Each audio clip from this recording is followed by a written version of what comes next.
করো, সর্ব অবস্থাতেই তোমরা তাকওয়া ইখতিয়ার করো এবং উহা দ্বারা সকল আমল তোমাদের সৌন্দর্য হয়ে যাবে।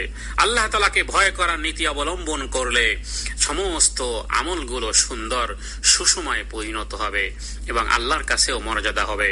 অনুরূপভাবে তোমাদের বদ আমলগুলো, যে সমস্ত বদ আমল করেছো, পাপ করেছো, সেই পাপগুলো আল্লাহ তাআলা পুণ্য দ্বারা পরিবর্তন করে দিবেন।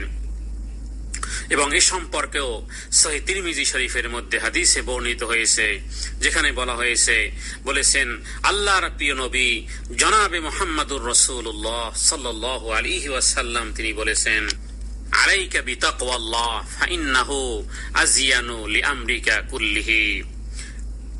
নবীজি অন্যত্র বলেছেন যে ইত্তাকিল্লাহ হাইসুমা কুনতা ওয়াত্তাবি' সাইয়্যাতাল হাসানাতা তামহুহা ওয়া খালিকিন নাসা বিখুলুকিন হাসানিন।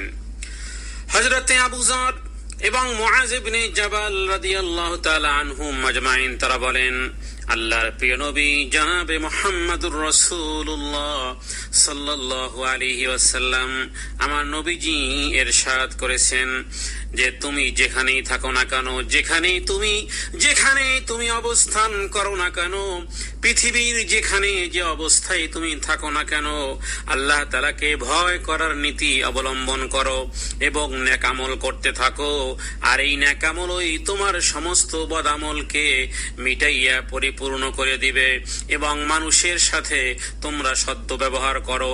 এই কাজগুলো করার দ্বারা তোমাদের জীবনের গুনাহ খাতা, তোমাদের জীবনের পাপ রাশি সমূহ রব্বুল আলামিন নেকের দ্বারা পরিবর্তন করে দিবেন। সুবহানাল্লাহ বিহামদি।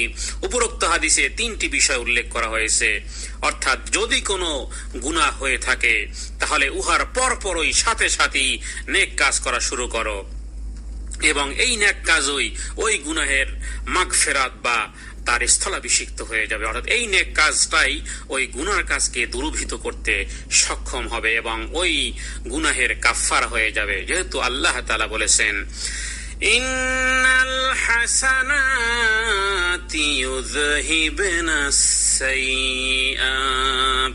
আল্লাহ তাআলা সূরা হুদের মধ্যে বলেছেন ইন্নাল হাসানাতি ইউযহিবনাস সাইয়্যাত, নিশ্চয়ই সৎ কাজসমূহ, নিশ্চয়ই নেক আমল সমূহ, হাসানাত মানে ভালো কাজগুলো, ইউযহিবনাস সাইয়্যাত খারাপ কাজগুলোকে, মন্দ কাজগুলোকে দূরীভূত করে দেয়, ভালো কাজ মন্দ কাজগুলোকে দূর করে দেয়। নিঃসন্দেহে সৎ কাজ মন্দ কাজকে মুছে ফেলে, দূর করে দেয়। এটাও আল্লাহ তাআলার এক বিশেষ দান যে নেক আমলের দ্বারা এই বদামলকে দূরীভূত করে দেয়। এটাও আল্লাহ তাআলার এক বিশেষ দান।